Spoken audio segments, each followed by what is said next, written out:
A Raven and a Swan. A raven, whose feathers were as black as coal, was deeply envious of a swan. He watched her from the branches of a tall oak tree, marveling at her feathers, which were as white as the purest snow. The swan glided across the water with effortless grace, her long neck curved beautifully. The raven thought she was the most magnificent creature he had ever seen, and he wished more than anything that he could be just like her. A foolish idea took root in the raven's mind. If I live like the swan, he thought, swimming and diving all day and eating the weeds that grow in the water, surely my feathers will turn white like hers. And so, the raven left his home in the woods and fields. He flew down to the lake and the marshes, determined to change his very nature and become as beautiful as the swan he so admired.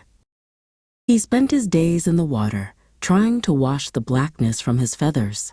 He dipped and dived, splashing and struggling, convinced that the water held the secret to becoming white.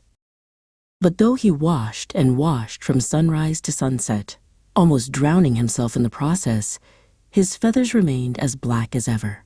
Not a single one of them changed color. He also changed his diet, forcing himself to eat the slimy water weeds that the swan ate. The food did not agree with him, and his stomach ached with hunger for his usual meals of seeds and berries.